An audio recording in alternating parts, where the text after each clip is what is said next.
Why do you believe what you believe? Because at some point in your life, you trusted the information that somebody was giving you. And that someone you trusted told you that a car was a car, a tree was a tree, a bird was a bird, the blue stuff above you is the sky. And that's the way that we began to determine what we believe to be a fact. Most of the things that we believe to be a fact in our lives are told to us through our stories or the news that we hear. So my question would be, if they were deceiving you with the stories they tell you, would you be able to recognize that? So we've all heard the term conspiracy theory. Personally, for me, I've never really had time to get into any of that because, frankly, I'm working all the time and I don't have the time to look into Bigfoot or aliens or flat Earth or 9/11 conspiracy or the JFK assassination. It's just, it's not anything that I really have any backstory on. But the one thing that I do have a lot of backstory on, the one thing I do know a lot about is Hollywood. When you think about the entertainment industry, what comes to mind? Movies, TV, music, right? Let's talk about this entertainment. I've been observing you. What if this entertainment was more than just entertainment? Now in complete control! When you're driving home from work, what are you listening to? When you come home after a long day and turn on the TV, what do you see? The U.S. are bracing. Saying that they're one. Think about all the content you've seen throughout your whole life. A lot of it has actually made us who we are today. So you don't know what's really going on. Have you ever stopped for just a second, though, and questioned the content? Good morning, Vietnam! The only thing we consume more than content is air. But we actually think about the quality of the air we breathe. Maybe it's time to take a closer look at our content. And fear. Taxes will keep Our government's always controlled our content. the fight for freedom. We've just never paid attention. Freedom of speech. Message received. The police occupy our community. To work with the CIA to destabilize foreign countries.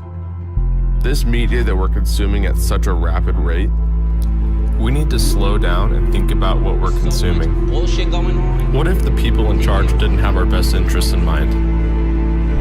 Now we have to ask ourselves, who's influencing our content?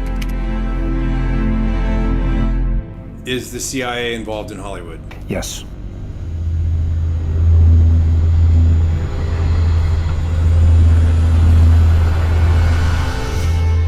Guys, come ahead. I'm rolling. Go. That's good right there. It's picking up speed. Go, go, go. Go, go, go. Go, go, go.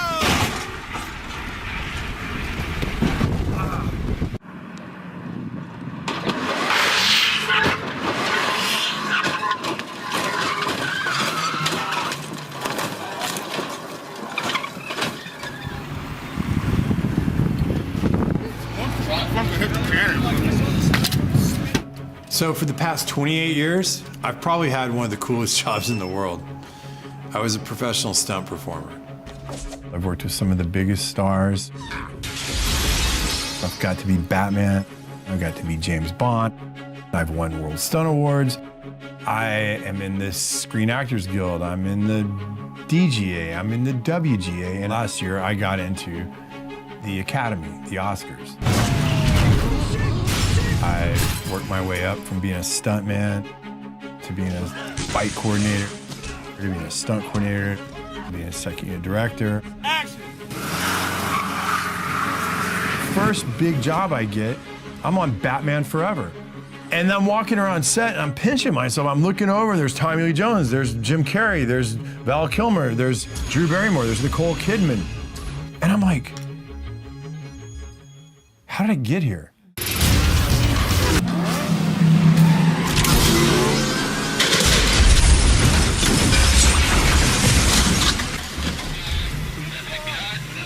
really say, I'm gonna go be a stuntman. I wanted to go make movies. But being a stuntman was the easiest way for me to get into the business.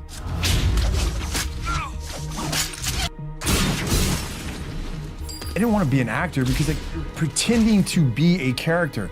Well, being a stuntman, I was that character. I was the guy behind the illusion, creating it for the guy who's on the screen. I jumped out of that helicopter. I was in that fireball. I did whatever was being asked of the job.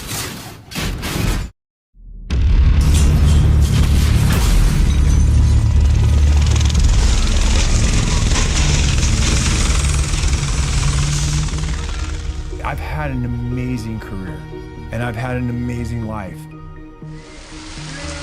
1, action! All right, that's a cut, that's a cut.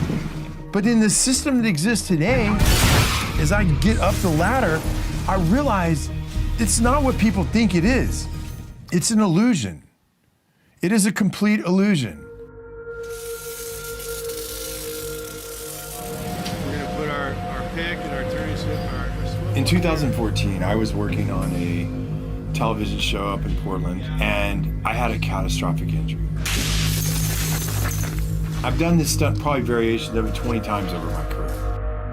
It was nothing. It was a small fall down into a stairwell. I did the first take fine, the second take, I knew I could do it better. I went up and I fell over the rail and I landed on the pipe down below, and I burst fractured my L2 vertebrae and I was paralyzed from the waist down.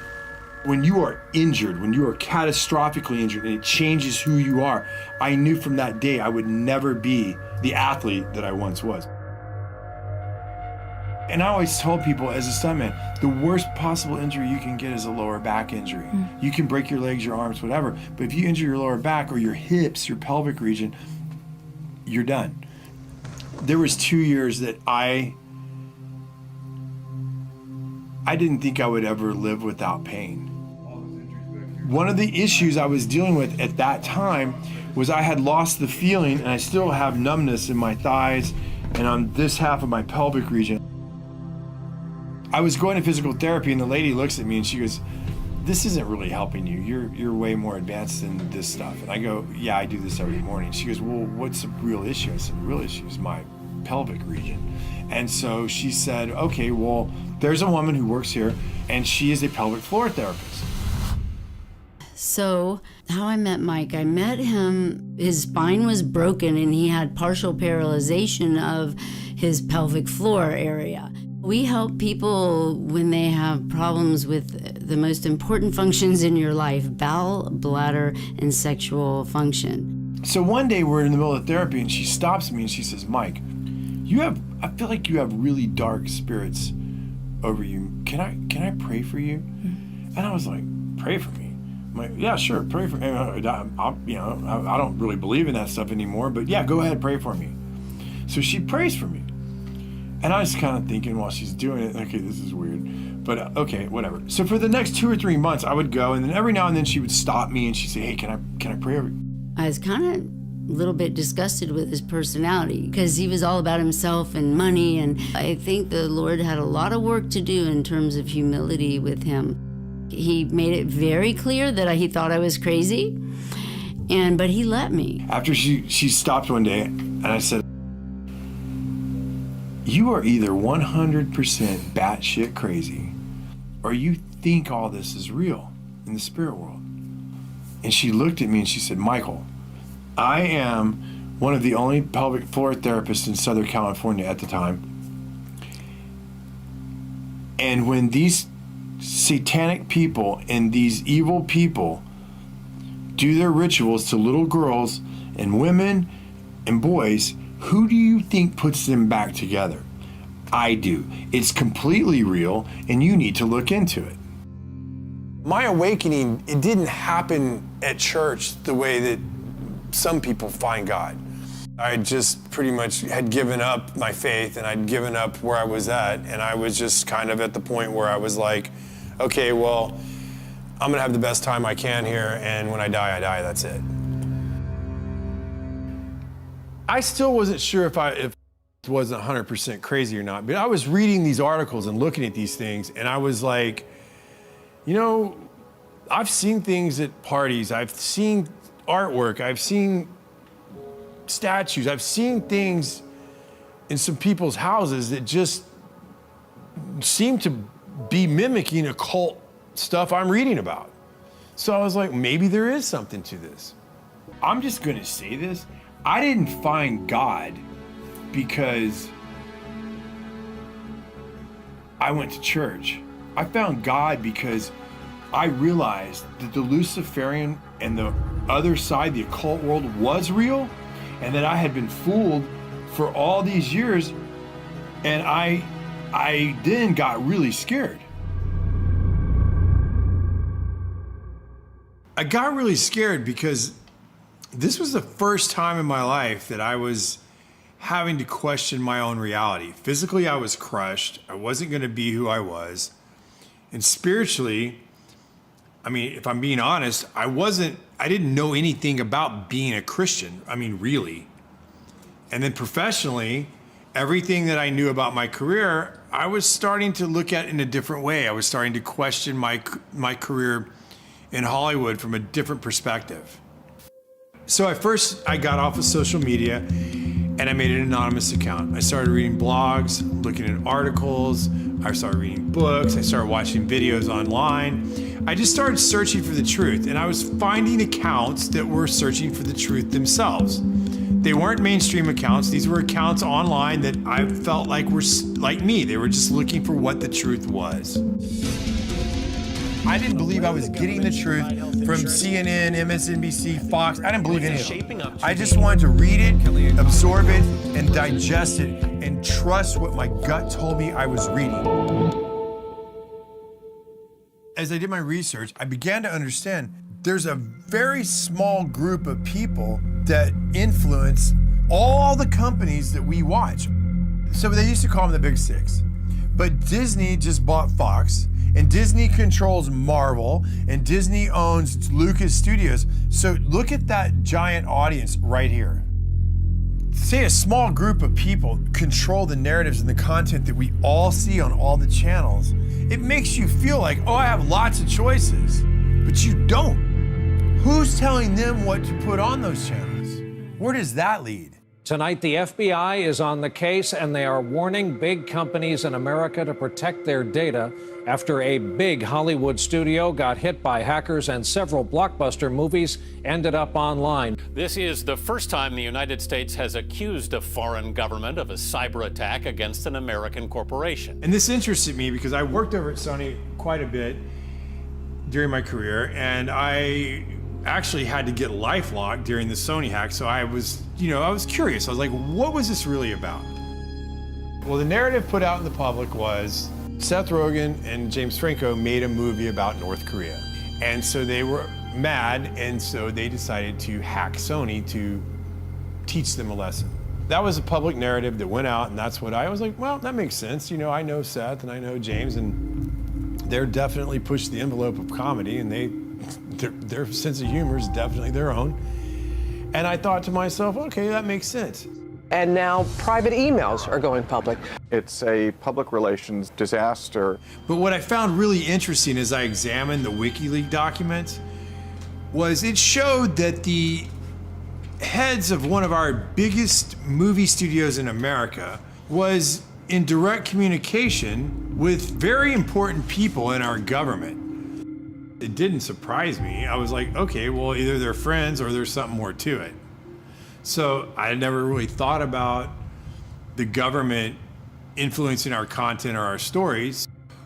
Could they be influencing our story and our content? Like, these were real questions that I never had asked myself. I just did the jobs. I went to work, I did my job, I did whatever was asked, and went home. Never thought about this stuff. So I was like, I don't really know anybody that can answer these questions. And I reached out to this guy who I'd been watching online. His name was Kevin Shipp. And for those of you who don't know who Kevin Shipp is, he's a CIA whistleblower. He worked in counterintelligence, and he served in many capacities in his tenure at the CIA.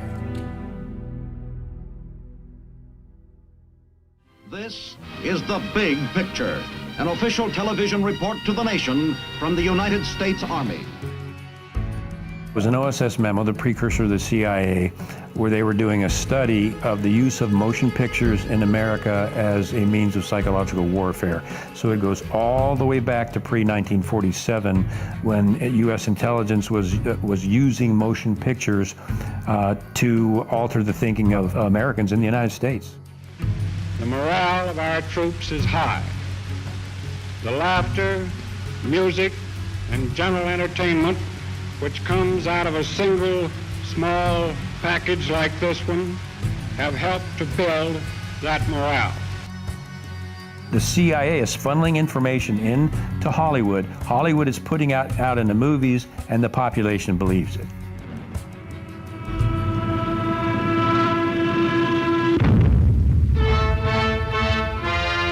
Taxes to bury the Axis.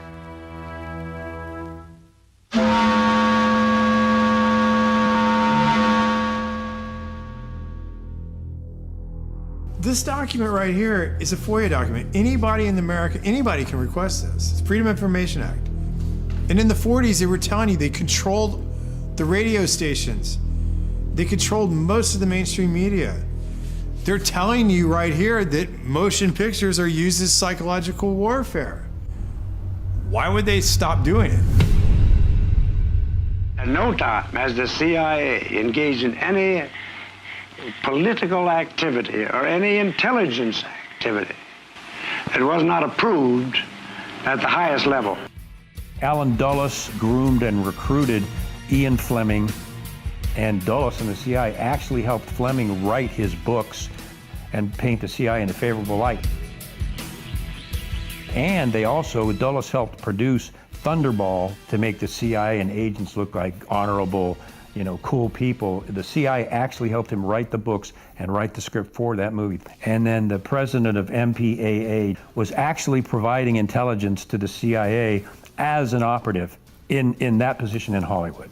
Mr. Fleming, in your books there's a great amount of detail. Is this detail based on personal experience? Do you make it up? Where does it come from? Well, I can say it's 90% from personal experience, really. Of course, if I started sticking too close to the true espionage work of today, I should be in trouble with the Official Secrets Act in England, even supposing I had access to information.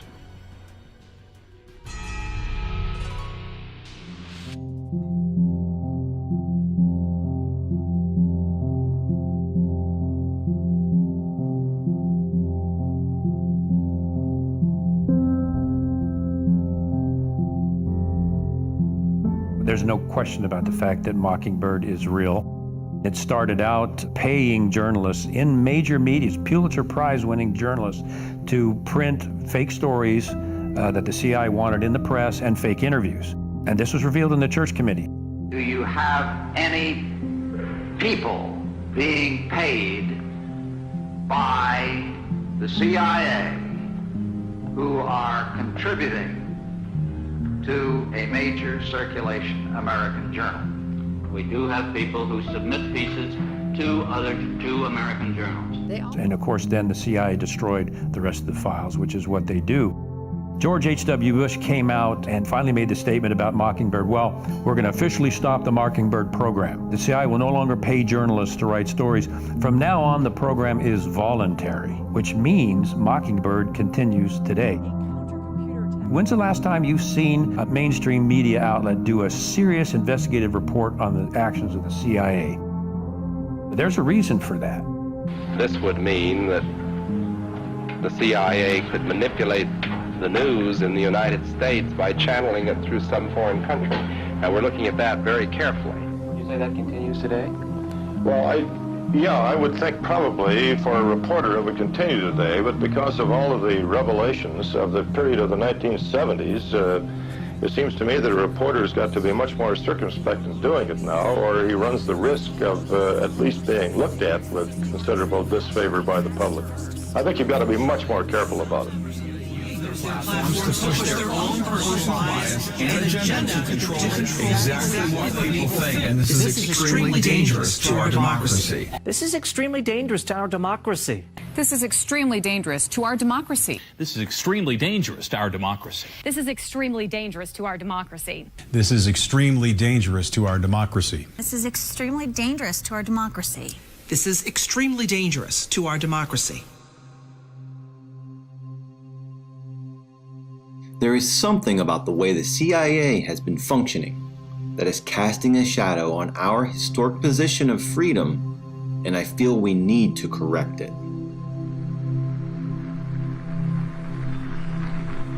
Senator Moynihan proposed a bill to dismantle the CIA. Thank you, Mr. President. Introduced it twice. The second time was 1995. Ironically, 1 year later in 1996, the CIA established the Entertainment Liaison Office, which was specifically penetrated into Hollywood, and Chase Brandon was actually co-wrote scripts. For example, The Recruit. We're looking for high horsepower, high energy, very competitive people who are driven by patriotism and a sense of wanting to serve a greater cause. I am recruiting you. Would I have to kill anyone? Would you like to? So the CIA was and is in Hollywood, was and is contributing to Hollywood productions and that manipulation. The Recruit. Nothing is what it seems. As I started to wake up, I never actually considered that the CIA had an office in Hollywood. And I'm like, well, I see this, I see that. And I started putting feelers out, like, does anybody else see this stuff? And not many people were awake. But the one person that I reached out to was an old colleague of mine, a friend of mine named Brad Martin. And Brad and I had similar careers. We worked our way up through the business together. And I'm like, hey, Brad, you've seen this, you've seen that? And he's like, yeah, for sure. And so that gave me strength. That gave me like, okay, well, I'm not alone in this deal. And I'm gonna keep looking. Let me just say this. Brad's one of the greatest stuntmen I've ever met. Probably the best. I'm a very physically creative person. I've been doing action for movies for 26, 27 years. I excelled at the action aspect of it, at the physical aspect of doing the fights and doing the gymnastics and doing the falls and doing the driving. I trained really hard and became one of the top stuntmen in the business. I started becoming a fight coordinator, and then a stunt coordinator, and then an action director. Very few people have ever gotten to where I've gotten to, and I'm super proud of what I did.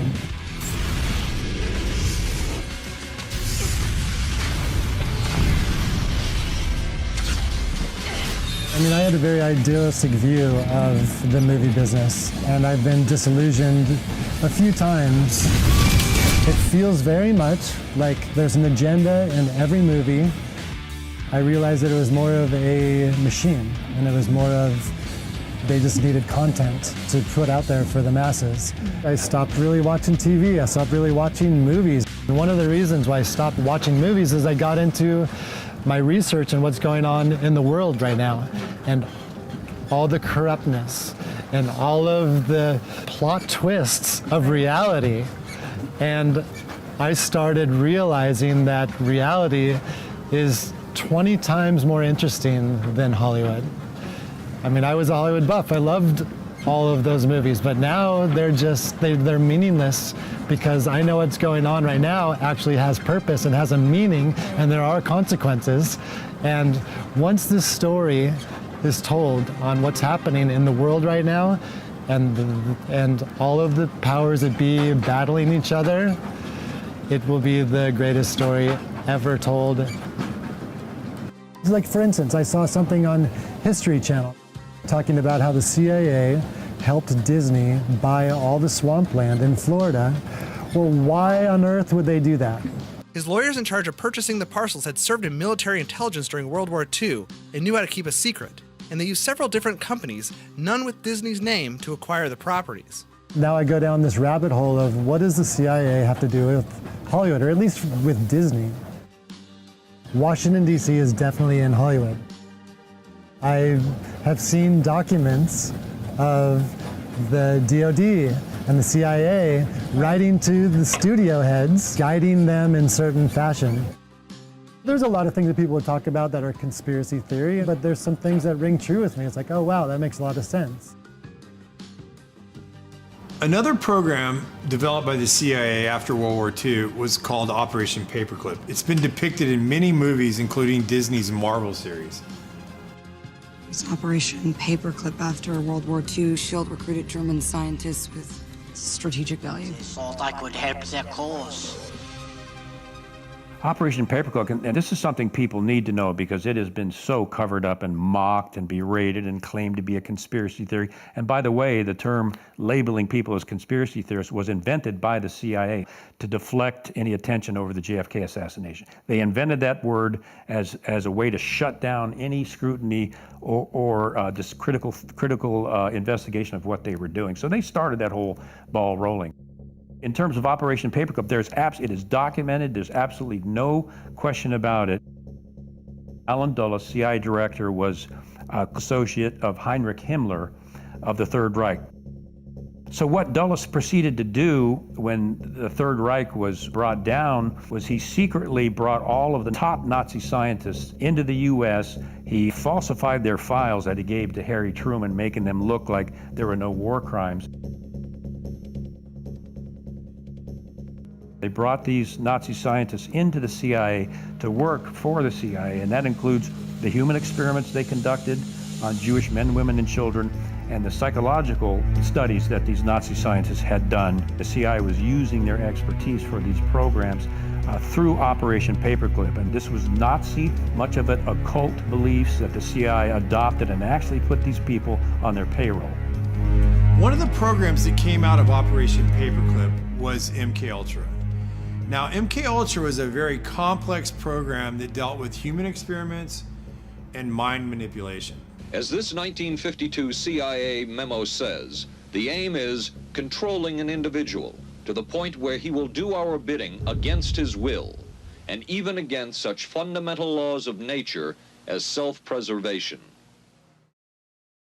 In the Church Committee, MKUltra came out as an actual program of mind control using mental, physical, and sexual abuse and psychotropic drugs.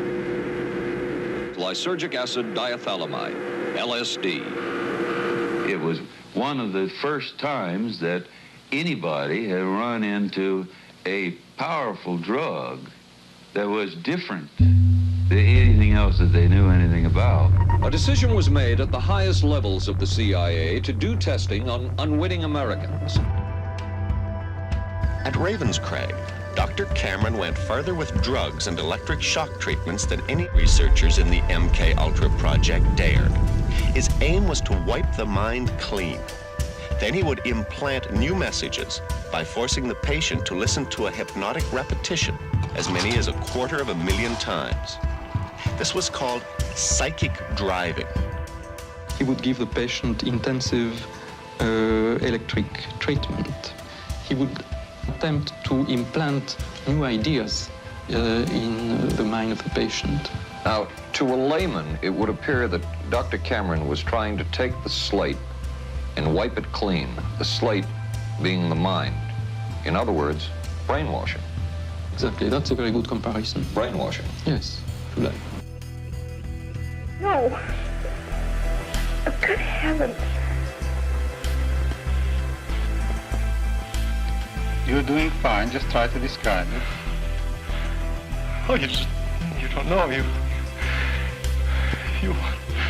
want to give yourself surgery. How do you feel inside? Inside? I'm living inside.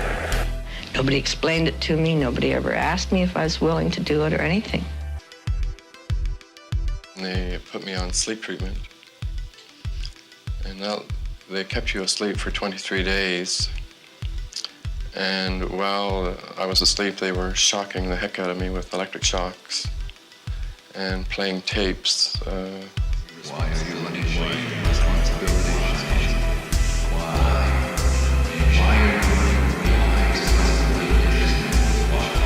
It was Really, like a concentration camp. Want to talk penal matters? You mind if I look this way? You look that way. Nothing for you to watch here, but you're going to talk to me as we go along. They couldn't go any further because CI Director Richard Helms destroyed all the CI's MK Ultra documents, and they had to rely on coached witnesses. So they were never able to dig even deeper. What they got was bad enough. It was never terminated. There's no evidence that it was ever terminated. No documents, no nothing, and not even an admission by the CIA that it's been terminated. How do you feel? I'm feeling better, thank you. Feeling better? Are you sleeping well? Yes, I'm sleeping better now. We could disable a whole city by putting a very small amount on a water supply.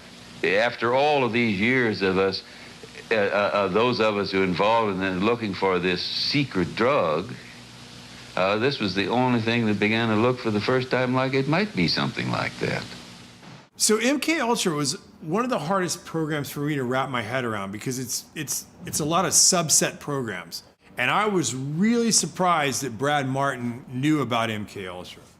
People think that research people are crazy for talking about MK Ultra, mind control. Even if they acknowledge that that existed, they go, oh, well, that ended in the 70s.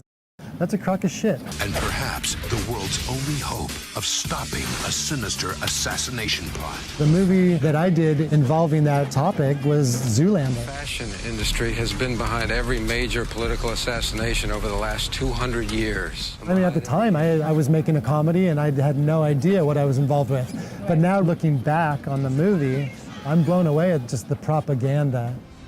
Doesn't anyone notice this? I feel like I'm taking crazy pills! In a movie like Zoolander, when they're showing you that they're controlling Derek Zoolander's mind through mind control, you realize that they're trying to desensitize you and to make you think that what you're watching is fiction because it's in a comedy. It's like a mass MK Ultra now. Their purpose is to capture the minds of the people and feed them false history. The CIA is funneling information into Hollywood. Hollywood is putting out in the movies, and the population believes it. All right, so look, here's the deal. They have been desensitizing us since we were born, and I'll give you some examples. Let's start with the big one. Let's start with words we hear all the time and never even think about. Let's start with the word entertainment. To entertain.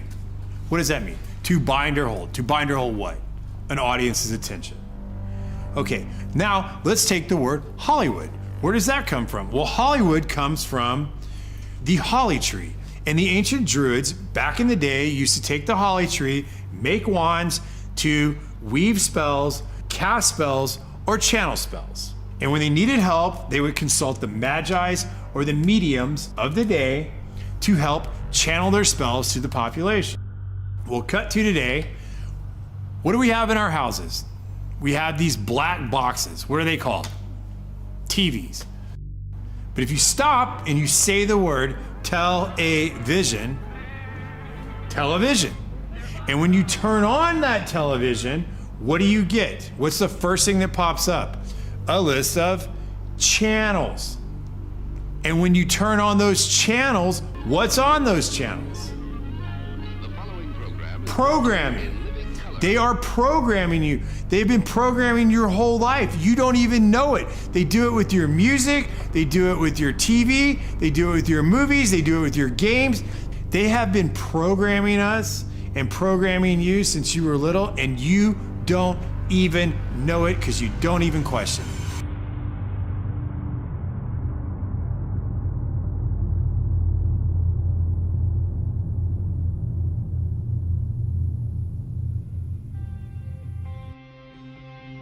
Starting in 1900, we entered a previously unimaginable time of modern technology. Advances that allowed the rulers of this world to construct and direct our stories in ways we previously never imagined. As a result, new techniques to control the population were realized. These are the people from the companies that we have trusted to deliver us our news and tell our stories. This has always been about controlling what we as the population think and hear.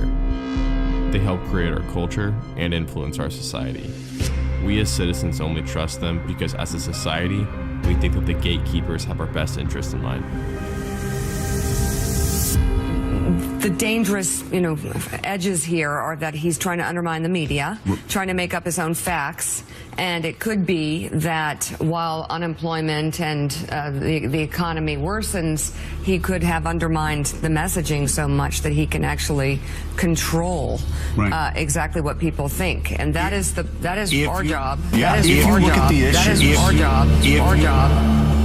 As I was researching, I found that most of the early communication companies were developed for shipping or aviation. And a lot of the men that started these companies were commissioned by the military during World War I and World War II. Many of these men worked for the Army and Navy intelligence services along with the OSS, which we know became the CIA. There were many examples of these men becoming the heads or founders of some of the biggest motion picture and media companies before and after their government or military service. I wanted to know how many of the media companies in today's world connected back to Washington. So I started looking. It was like a family tree. The connections between our government personnel and the media corporations was unbelievable. Google, Amazon, Netflix, Twitter, CNN, ABC. So what would happen if all these companies had the same political ideology or agenda? We as this population like to hear people confirm our confirmation biases. We like to hear people tell us that we're right. We don't like to be wrong. And we believe that the people on the media and the people that we're listening to have our best interests in mind. The problem is what if they don't? So if you stop and think about it, they can place any agenda on the population that they choose. I think that Hollywood is teaching bad morals to the youth of this country, as well as adults. Desensitizing of violence to the masses. You can't deny that. My kids have seen so many people get killed in very violent ways. 3 times as much gun violence now. And the sex that's in PG-13 movies. Why? Every Disney movie, there's a major character, usually a parent, that gets killed. Trauma to the child. Why? It's so horrible. What a bad story. Why do you need to start a story with a parent dying? Always. It's so sad. Under MK Ultra, they experimented on children. We were even taught this in psychophysiology program that if you get to a child between ages 1 and 6 or 1 or 8, especially with sexual abuse or sexual trauma, you will split their personality and they will be imprinted the rest of their life. And many times that results in split personalities and dissociative behavior and other things. These occult topics are being introduced to our kids and most parents aren't even aware of it.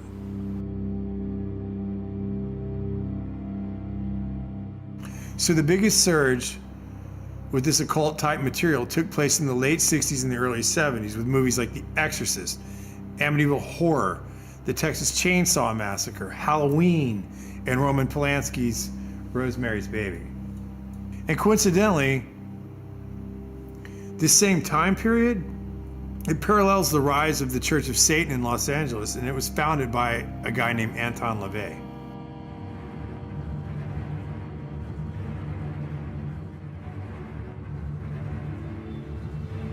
So it is done. When I was a police officer, we had cases of satanic cults right in Arlington, Virginia. Those have been around for decades. They're in the high schools, they're in the colleges, they're in the government, and they're in Hollywood.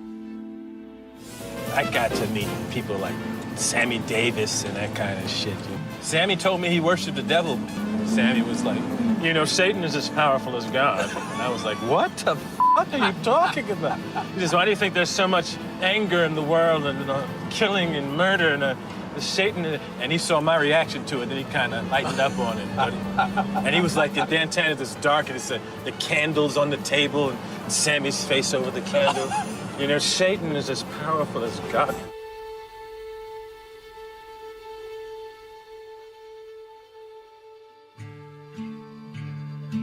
From our point of view, it really makes no difference whether you pray to a father god or to a mother goddess or to an entire gaggle of gods and goddesses.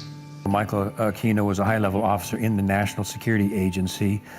He was and is, you'll see him today, a practicing Satanist. He created the Satanic Temple of Set, which he still runs. He was a high-level NSA officer. He's a member of the association I used to be in, the Association of Former Intelligence Officers, AFIO. He's a member of that. He's plugged in big time to the intelligence community, and he wrote a paper called Mind War. And Mind War was about psychological operations against populations, including the domestic population, using Satanist techniques and tools. Aquino was first involved in MK-Ultra operations during the Vietnam War as part of the Phoenix program. No, first I've been involved in intelligence and psychological operations for about 40 years in all levels of it and across the intelligence community. You are a lieutenant colonel in the United States Army. Correct. Now, and how does the Army feel about you being head of the Temple of Set? The Army has known about my religion for the entire span of my Army career, which began in 1968. The Army has paid very little attention to it, the same as it would to anybody who was, say, a follower of Hinduism or of Buddhism or any other slightly unusual religion today. He was occupied a position at the Presidio, which was a training facility for the U.S. government, and it was uncovered that he was running a pedophile ring. I think 50 kids came out and fingered him as the guy that had done sexual acts on them as children. It went to trial. He walked from the trial successfully because he had a good attorney, despite the fact that there were multiple witnesses that said Aquino, through satanic rituals, had abused them as children. There's no question that he's a practicing Satanist. Just watch any one of his interviews. On this altar is one of a number of daggers, which we may use in our rituals. This one happened to belong to the commanding general of the most elite unit of Germany's infamous SS, which was concerned with black magic and occultism research in general. Anything that it could find that had to do with the origins of the human race, destiny of humanity. The perverted view of the occult held by Heinrich Himmler was of an evil magic that could help create a new master race. Wewelsburg Castle is where he performed his ceremonies. I have been to the Wewelsburg, which still preserves Heinrich Himmler's ritual chambers to this day, and have conducted a black magical ritual in the so-called Hall of the Dead beneath the Wewelsburg. This particular dagger is inscribed to our comrade in the Leibstandarte Theodor Wisch, Brigadeführer, a major general in the Waffen-SS. And on its blade, it bears the inscription, Mein Ehre heißt Treu, or my honor shall be known by my faithfulness. Aquino's thesis stated that enemy populations could be subdued by inflicting a state of psychological terror and feelings of imminent destruction. He discusses the use of psychotronic weapons and electromagnetic weapons that influence the mind. By extremely low-frequency signals, piggybacked on broadcasts of radio, TV, or microwave communications in order to influence and manipulate the thoughts and feelings of the target population. These ongoing MK-Ultra operations are functioning as a counterinsurgency and infiltration operation aimed at destabilizing the United States and other industrialized nations. I give the CIA a total credit for sponsoring and initiating the entire consciousness movement, counterculture events of the 1960s. History will judge the role of the CIA and other intelligence agencies in unwittingly contributing to the counterculture of the 60s through their intense interest in LSD and other hallucinogenics. But for the moment at least, the argument can be made that the CIA helped usher in the age of Aquarius.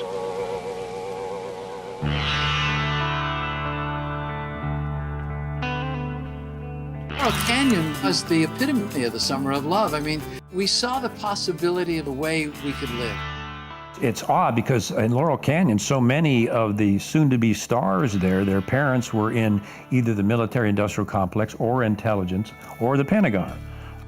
In Frank Zappa's case, His dad was working at Edgewood Arsenal, where they were doing biochem studies, psychotropic, and exposing U.S. troops to VX nerve gas and other things. The family kept gas masks in their house. He grew up with that in case there was an accident. And Edgewood Arsenal was doing this very similar, related MK Ultra projects on U.S. troops.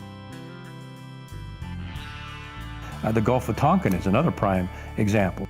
The commander of the Gulf Fleet in the Gulf of Tonkin, his son was Jim Morrison. They claimed the USS Maddox was attacked by Vietnamese vessels. It was never attacked. As a matter of fact, they put ghost ships on the radar to make it look like they were Vietnamese ships. The Maddox was never attacked. It was an actual, literal false flag to enable the U.S. to declare war on Vietnam. So Jim Morrison's dad was involved in the false flag of the Gulf of Tonkin. After talking to Kevin, I started looking into Laurel Canyon. I drove down Laurel Canyon to Hollywood almost daily when I first moved out there. And I never knew that there was an old Air Force base called Lookout Mountain U.S. Air Force Base at the top of Laurel Canyon. And what's funny is, if you do the history of it, it's owned today by a guy named Jared Leto. Another tactic developed out of the MK Ultra project was the use of compromise and control via honeypots. The decision was made to do testing on unwitting victims. It was decided they should be on the fringes of society because they were most vulnerable. We did quite a study of prostitutes and their behavior. How do you take a woman who is willing to use her body to get money out of a guy to get him to talk about things which are much more important, like state secrets? We learned a lot about human nature in the bedroom. We started to pick up knowledge that could be used in operations. There would be victims in all of this. As one agency memo says, we have no answer to the moral question. That's one of the CIA's favorite tactic, are honeypots. And I work with CIA psychologists, and they're dirty. I always felt that every house should have its own secret panel. Mm-hmm. Oh, I see. You lift this up. Mm-hmm. This is a trap door. Opens up and looks into the cave, or what time is called the Wu Grotto. Oh, boy. They're running blackmail operations where they're getting very well-known government and private industry elite people in compromising positions at the Playboy Mansion, on Epstein's plane, on Orgy Island, and they're photographing them. And after that, it's like Congressman so-and-so or CEO so-and-so. I wouldn't bring that up if I was you, because we got photographs of you with a 14-year-old girl on Epstein's plane, for example. And you talk about shutting somebody up permanently, that's how they do it. What happens in the grotto stays in the grotto. Okay. Look, it's pretty simple if you think about it. To control the population, you have to control the people messaging the population. Some of these stars have 20, 30 million followers. That's more followers than CNN, Fox, ABC, NBC. These people have to be controlled. They can't just go off a message and start saying whatever they want to say. They have to be somewhat reined in. They have to be controlled, or they do not get the platform to have the voice that they have. Forget the politicians. The politicians are put there to give you the idea that you have freedom of choice. You don't. You have no choice. You have owners. They own you. They own everything. They own all the important land. They own and control the corporations. They've long since bought and paid for the Senate, the Congress, the state houses, the city halls. They got the judges in their back pockets. And they own all the big media companies, so they control just about all of the news and information you get to hear. They got you by the balls. It's a big club. And you ain't in it. You and I are not in the big club. And by the way, it's the same big club they used to beat you over the head with all day long, when they tell you what to believe. All day long, beating you over the head in their media, telling you what to believe, what to think, and what to buy. The table is tilted, folks. The game is rigged. And nobody seems to notice. Nobody seems to care. Good, honest, hard-working people, white collar, blue collar, doesn't matter what color shirt you have on. Good, honest, hard-working people continue. These are people of modest means. Continue to elect these rich cocksuckers who don't give a fuck about them. They don't care about you at all, at all, at all. Man. You know? And nobody seems to notice, nobody seems to care. That's what the owners count on, the fact that Americans will probably remain willfully ignorant because the owners of this country know the truth. It's called the American dream because you have to be asleep to believe it. If you stop for a second and you just look at the bigger picture and you check out for a minute and you kind of compare the ancient times to today, well, back then they had like what, demigods and gods. They were like Achilles, Hercules, Apollo, Mercury. All these were demigods. And that's who the people in those days looked up to. Well, today we have all these people like Jay-Z, Rihanna, Beyonce, Lady Gaga, Katy Perry. In film, we have Brad Pitt, Will Smith. We have all these big stars. And the way they prop them up and they put them up on stage is like they're gods or demigods. In this room are some of the most important TV and film executives in the world, people from every background, but they all have one thing in common. They're all terrified of Ronan Farrow. He's coming for you. He's coming for you. Look, talking of all you perverts, it was a big year. It was a big year for paedophile movies. Surviving R. Kelly, Leaving Neverland, Two Popes. Shut up. Shut up. I don't care. I don't care. Most people don't want to cross the psychological line that this stuff is going on. And we all have a mental defense mechanism. It's like finally admitting there's an elite pedophile ring. I mean, most people just don't want to go there. And the same is here. Psychologically, you lose your safety, your security, and whatever innocence you have when you realize that this stuff is really going on. And it's a chore to cross over that barrier and realize, oh my gosh, this stuff is really happening. And that's why it takes critical thinking. The people have got to look at this stuff critically and see what they're being fed so they can cross that psychological line that they just refuse to see it when it's right in front of them. When Kevin said there's an elite pedophile ring, well, I'm thinking to myself, this is a hard thing for me to come to terms with. Now, it made me start thinking about conversations and things I'd heard, but I'd never saw it. It's not out in the open. And to me, I was like, no one could do that. Because, I mean, if I saw someone hurting a kid, I would kill them. I mean, I would literally kill them. I would never allow someone to hurt a child in front of me. Things Kevin was saying were things that were hard for me to cross the barrier. I did not want to believe it. I didn't want to go there. But as I went down this journey, I forced myself to go consider, what if this is real? And the only person that was talking about this stuff was a girl named Liz Crokin. And the media had declared her completely out of her mind. But as I started researching some of the things she was reporting on, I was like, there's truth to what she's saying. So I want to talk to her. I started working in journalism at a very young age. I got my first job working for Fox Chicago at about the age of 17 years old. At the University of Iowa, I studied political science and journalism. One semester, I interned for Bill O'Reilly at Fox News Channel. My last year in college, I interned for the State Department's White House reporter, and that placed me reporting in the White House every single day for a few months.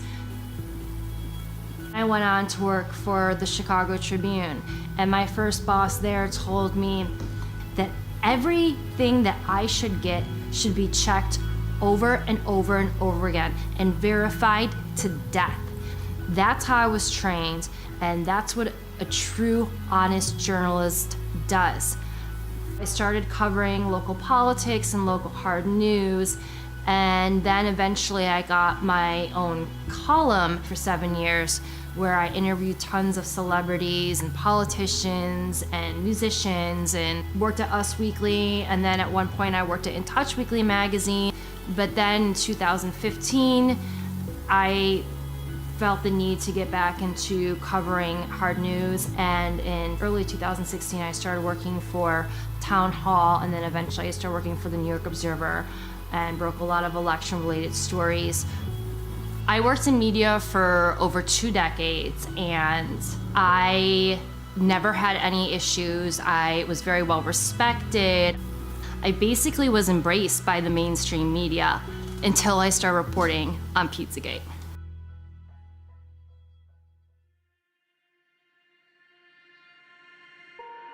Now, when Pizzagate came out, the media tried to turn Pizzagate into something that wasn't. Surprises of the presidential campaign was the explosion of fake news on the internet. 28-year-old Edgar Welch was arrested in Washington Sunday afternoon outside Comet Ping Pong, a popular family pizza parlor. D.C. police say Welch fired at least one round into the restaurant floor with an AR-15 rifle like this one on his Facebook page. No one was injured. Someone on Twitter, whose name remains unverified but has several thousand followers, posted that new emails found on Anthony Weiner's computer confirmed that Hillary Clinton was involved in a pedophilia ring. The rumor spread, inspiring some newfound internet sleuths to start digging around in John Podesta's hacked emails, searching for proof and location of the so-called sex ring. In those emails, they are absolutely littered with code words. And many of these code words are food words, such as pizza. Somebody said to me, "Hey Dave, search for pizza in Podesta's emails. And once you go down that rabbit hole, you never really emerge the same person." It was obvious from the get-go that these words were code words for something else because the context that they were used in did not make sense. To be clear, not one single email in the Podesta emails discusses child sex trafficking or pedophilia.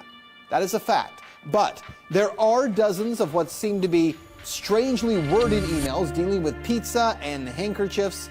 Investigators say that those words in the emails about pizza and the talk of handkerchiefs is code language used by pedophiles. There is some kind of code language. They're just not talking about pizza, folks. Who phrases that? Who blocks out an hour of time to eat a slice of pizza? You can get a service for a half an hour, you can get a massage for a half an hour, but you can't get food for a half an hour. It just absolutely makes no sense. There's other ones like, the realtor found a handkerchief. I think it has a map that seems pizza related. And another one is, Obama spent $65,000 flying in pizza and hot dogs from Chicago. Are we using the same channels? Pizza is a well-known pedophile code word that actually has been used by law enforcement to arrest online sexual predators of children. And there's been multiple arrests that have been made by law enforcement of pedophiles trying to solicit children by using the pedophile code word pizza. 2007, unclassified FBI document. That document, according to the FBI, contains commonly used symbols by pedophiles to express their preference in children. Notice this one on the end, the triangle. That image signifies something called boy love. The pizza place next door to Comet Ping Pong Pizza, Besta Pizza, well, this was their logo until only a few weeks ago. People don't know that because the mainstream media refuses to cover it. The entire mainstream media redefined what Pizzagate was to make it sound ridiculous and less believable. And then they had people like Megyn Kelly come in, interview James Alefantis, didn't ask him any challenging questions. A conspiracy theory that even the DC police say has no basis in fact. She didn't ask him any questions about the pictures of children on his Instagram page looking abused, being sexualized. She didn't ask him about the pedophile talk. So the whole mainstream media painted him as this poor victim, as this person that was innocent, that was just victimized, as something that wasn't true. But just his Instagram page alone should have been enough for authorities to look into him. Investigators have already proven there's nothing to the story, right? Well, actually, no. And that's what you need to know. For all that is here, there has not been one single public investigation of any of this. Not from local police, not from the FBI, no one. And that has to be the big question. Not for Podesta or for pizza parlor owners, but for law enforcement. Based on what may be or may not be here, the big question is, why hasn't any investigation taken place? This is insane. So many people in the mainstream media have said Pizzagate is a conspiracy theory. Pizzagate has been debunked. It has not been debunked. If it's been debunked, Explain the code words. No one to this day, including John Podesta himself, can explain the code words in his emails. Hey, John Podesta, can you please explain why you have children rented for entertainment for your adult hot tub parties? No one has ever explained why John Podesta has literal pedophile and cannibalism paintings all over his office and his home. Tony Podesta too. And then you look into the spirit cooking dinners, and you look into Marina Abramovic, who's the one that was conducting the spirit cooking dinners. Why are they going to spirit cooking dinners? Why are they sacrificing chickens to Moloch in their backyard? This isn't my words, this is their words. This is in their emails. I'd be willing to debate anyone who thinks that Pizzagate has been debunked. You asked me when how am I getting additional briefings? That was the first and last time I talked. So October 9th is the last time you have heard from the FBI at all? Yes. You have not got an update on the investigation to your personal email? That is correct. So not only did the mainstream media lie to you about Pizzagate, they actually told you that it was illegal to read John Podesta's emails on WikiLeaks. Chris Cuomo, with a straight face on CNN, looked into the cameras and said, it's illegal for you to read John Podesta's emails. Also interesting is, remember, it's illegal to possess these stolen documents. It's different for the media. So everything you learn about this, you're learning from us. That's how scared they are of those emails, and that's how explosive the content in those emails are. That they felt the need that they had to tell you you could not read those emails, and if you do, you might get arrested. Lie. It's different for the media. So everything you learn about this, you're learning from us. People that blow the whistle on elite pedophiles tend to have accidents, and a lot of those people have died mysteriously. NBC News has learned that disgraced financier Jeffrey Epstein is dead. Epstein took his own life while he was behind bars. There's absolutely no excuse for this. What happened here, to me, is mind-boggling. The guy was a high-risk prisoner, wasn't he? I mean, he's a guy that there are probably 50 very important people that have a motive to kill him. We don't even know who they are. It's true. But we know there are some people that are in a lot of trouble because of Epstein. They know who they are. His flight logs contain names of some of the biggest, most famous, and most powerful people on the planet. Members of the royal family, Prince Andrew, models like Naomi Campbell, famous actors like Kevin Spacey, Bill Clinton on those flight logs over 25 times. Hillary Clinton, she's also been to the islands. So the bigger question is, how many people that went on his private jet, that went to his private island, that went to his massive ranch in New Mexico were also involved in the rape, torture, and trafficking of children? It hides in plain sight. Epstein was hiding in plain sight. We all knew about him. We all knew what he was doing. But we had no one that was, legal aspect that would go after him. They were afraid of him. For whatever reason, they were afraid of him. And the amazing thing about Cindy McCain is that her husband was a senator. She was on a board with the governor of Texas. She knew about Jeffrey Epstein. She did nothing. And her organization, the role of her organization is supposed to be to stop people like Jeffrey Epstein. They all knew. They did nothing about it. When Ricky Gervais said at the Golden Globes, you're all friends with Jeffrey Epstein, he wasn't lying.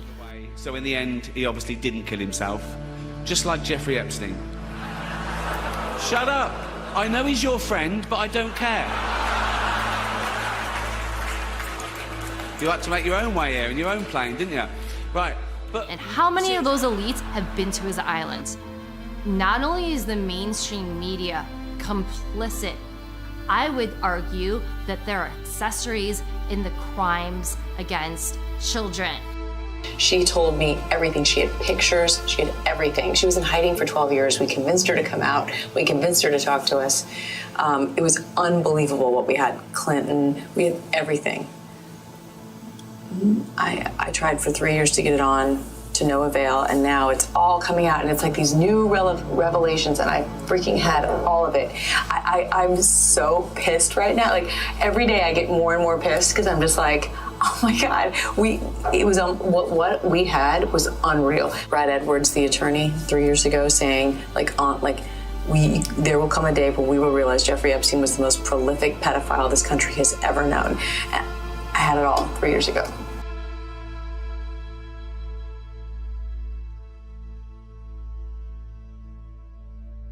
Then what happened in early 2018? Keith Raniere, who ran the NXIVM child sex trafficking cult, was arrested. Who else was arrested? Allison Mack. She's a famous celebrity who was on Smallville. She was also arrested for being a member of this cult that was involved in trafficking children. And not only trafficking children, they were running preschools down in Mexico. And NXIVM is another example of how these elite pedophile rings exist, because this was a massive organization. This was funded by really wealthy people, including the Seagram heiresses, Nancy Salzman and Claire Bronfman. So obviously they were using those preschools to traffic children.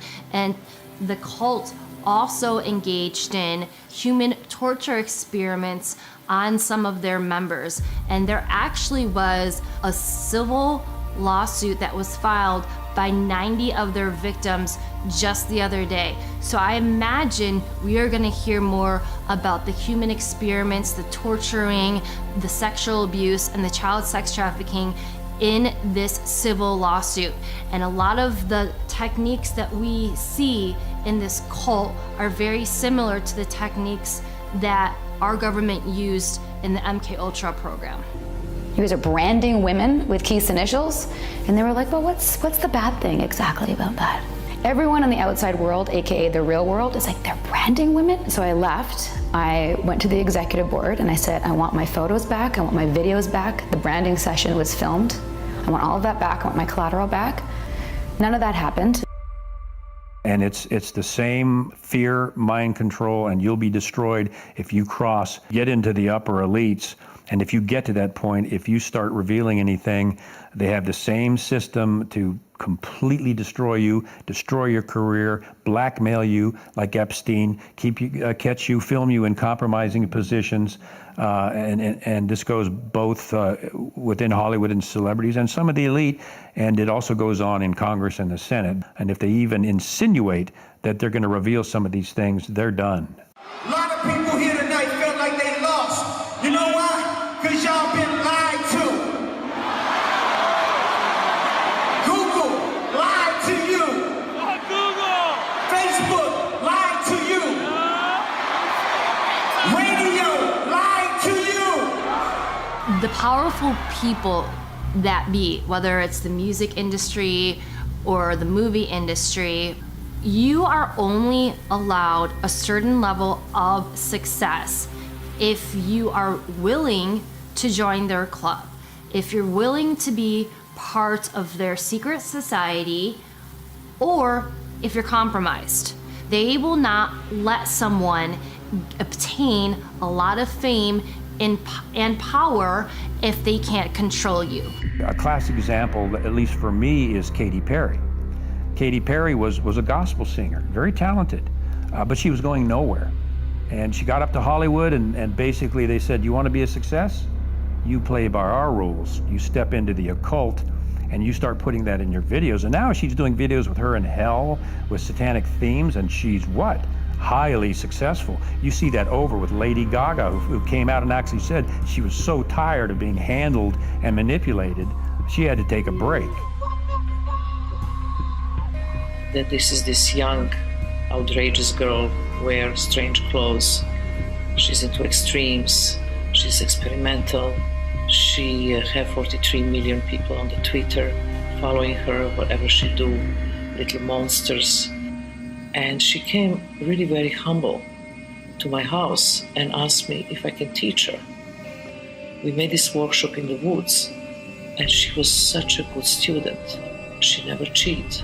She really went much farther than I asked her for. She is a limitless human being. As myself, a self-proclaimed pop performance artist, want to go home and slit my wrists, and I am nothing. I have achieved no sense of art. She is so boundless. Čuli za performance zbog Lady Gaga, odjednom su počeli se interesuju za moj rad, tako da je prešla sam iz te, mislim, normalne kulture u mas kulturu, što je... Marina Abramovic, of course, is in the Podesta emails, and she's the one that conducts the spirit cooking dinners. She said that Marina did an exercise with her where she stripped her completely naked and left her in the middle of the woods to fend for herself and find her way back. Those are the kinds of things that people who are behind the MK Ultra programs do to children that they're mind controlling. We know Marina Abramovic is a Satanist. You Google Marina Abramovic's name in spirit cooking and you will find hundreds of pictures of Marina Abramovic's events where they will have, for example, a cake that looks like a human being and they'll depict human cannibalism. And they claim they're not engaging in cannibalism. And you will find A-list actors and famous politicians and other very famous and successful, powerful business people at her events. They literally have food that look like human beings on dinner tables. He's Italian and Greek, I mean, you know. And a very good cook. And a very good cook. And I'm sure there's something very nefarious about that risotto recipe. So, after I started researching the cult, I learned that Satanists believe that they have to reveal who they are in some way, shape, or form. So that is why we see a lot of these occult members in Hollywood constantly flaunting symbolism. We see the pyramid, the Illuminati pyramid a lot. We see the evil one eye constantly. It's always on the cover of magazines. We see these are supposed to be the 666 devil symbols. We constantly see those symbols. We also see pedophile symbols, the swirl or the triangle within a triangle. I guarantee this wasn't his purse. And we also see a lot of these members of the cult go on their social media and they talk about raping children. They talk about worshiping Satan. And people write it off as a joke, but they're not joking. I don't care if you're a major comedian. You can't tell me that's funny because there is no joke about raping children that's funny. You don't know what that is. I have no idea. Well, you don't know. Jimmy Fallon doesn't know. David Letterman doesn't know. We don't know. All the comics and show business don't know what this is. Takes guts to put out a film that does this because no one's done it up until now. But when that's done and people see these facts and they say, my gosh, I didn't know that. I didn't know that about the Gulf of Tonkin. I didn't know that about the Vietnam War. My gosh. And they go in and they check it out and it's all true. And now they're seeing the dots. And a good film will teach them how to practice critical thinking, to analyze what you're watching. If we can get people to analyze what they're watching, we've crossed a huge hurdle. Because once they start analyzing it, they're going to see the dots, and typically the dots will connect themselves. Liz Crokin put herself so far out in front that she was mocked. She was laughed at. She was called crazy. Well, let me ask you a question. For all those people that did that to Liz, does she seem so crazy now? When you put all of those facts together and you use critical thinking, you realize this stuff is real. There's not one smoking gun. There's many small smoking guns that you have to piece together, and you have to use critical thinking to understand this stuff is real. So again, the bigger question is, now that Jeffrey Epstein's been exposed and he's allegedly dead, how many of his friends that were frequent visitors on his sex trafficking island were also involved in the rape, torture, and trafficking of children? And that's what Pizzagate is.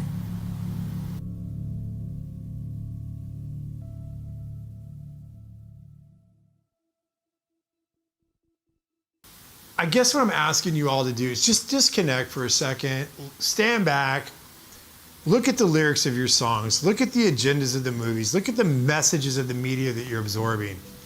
Because it's impossible to say that all of it's bad, like all of Hollywood's bad. That's not true. Like it's like saying all of the CIA is bad. There's a lot of good people that work in both industries that aren't bad people. But if the people that control the narratives and the agendas are not good people, and they have different agendas, they can put that on you and you won't even notice it unless you stand back and look at things objectively. I can't compromise anymore.